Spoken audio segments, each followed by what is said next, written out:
Anamika chapter 7। Anamika पूछी, क्या तुम्हारे साथ कुछ हुआ है? बताओ ना प्लीज।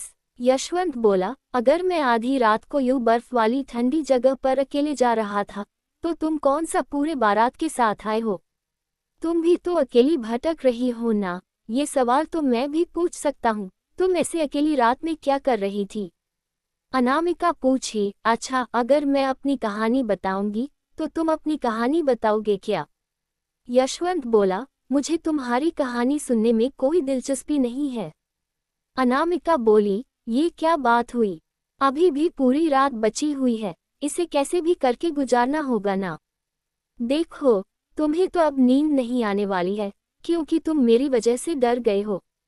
अब तुम्हारे मन में जब भी तुम आंखें बंद करोगे ये सोचोगे, अरे कहीं अनामिका को कुछ हो गया तो, इसलिए तुम्हें नींद नहीं आने वाली है और मुझे तो वैसे भी नहीं आ रही है, तो बातें करके गुजारते हैं ना ये वक्त। यशवंत बोला, एक तो तुमने मुझे डराया और ऊपर से तुम ये स्टूपिड लॉजिक्स यूज कर रही हो मेरे बारे में जानने के लिए। अनामिका बोली, ये तुम्हारे लिए स्टूपिड होगा, लेकिन ये तो मेरा काम है, लोगों के बारे में जानना और स्पेशली अभी के लिए तुम्हारे बारे में जानना। बताओ ना तुम्हारी क्या कहानी है? यशवंत अब और अनामिका की बातों को रोक नहीं सकता। वो भी जानता था कि अब उसे नींद नहीं आने वाली है, लेकिन वो अपना अतीत किसी से भी बांटने को तैयार नहीं था। यशवंत ने गहरी सांस ली और बोला, ठीक है, लेकिन पहले तुम बताओ, उसके बाद मैं बताऊंगा। अनामिका पूछी, वादा? यशवंत बोला, हाँ वादा। अनामिका खुश होकर बोली, ये हुई ना बात, तो मेरे बारे में कहाँ से शुरू करूं? वो सोचते हुए बोली, अच्छा सुनो, मेरा नाम अनामिका है। मैं एक साइकोलॉजी की स्टूडेंट हूँ। घर में मेरे पापा और मेरी बहन है। हम दोनों पापा के परियां हैं, जो भी हमारी जिद होती है पापा यूं, वो चुटकी बजाते हुए बोली, चुटकी बजाकर पूरा करते हैं। यशवंत पूछा, और तुम्हारी माँ? अनामिका बोली, वो क्या है ना, मैं और मेरी बहन अनाथ है। हमें अपने माँ बाप के बारे में कुछ भी नहीं पता। जिसे मैं अभी पापा कहकर बुला रही हूँ वो मेरे बायोलॉजिकल फादर नहीं है। उन्होंने हम दोनों बहनों को गोद लिया है।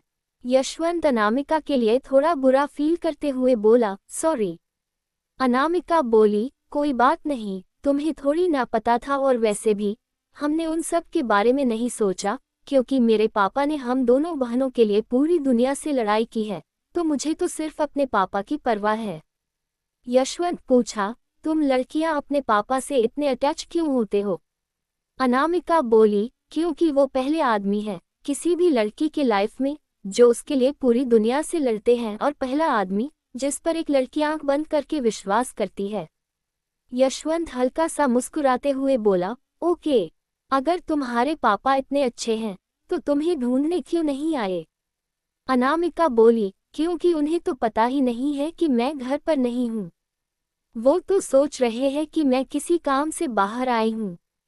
यशवंत पूछा, वो सोच रहे हैं, इसका क्या मतलब है? मतलब तुम यहाँ पर किसी काम के लिए नहीं आए हो? अनामिका बोली, नहीं, मैं तो यहाँ पर शादी करने के लिए आई थी। यशवंत अपनी आंखें बड़ी करके हैरानी से पूछा, क्या शादी, और वो भी यहाँ पर? अनामिका अपना सर हिलाते हुए बोली, हाँ, शादी, और वो भी यहाँ पर।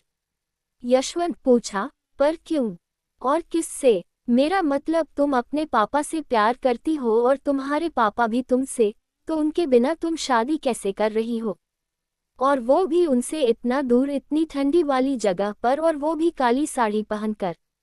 तो किससे शादी करने वाली थी अनामिका? जानते हैं अगले भाग में।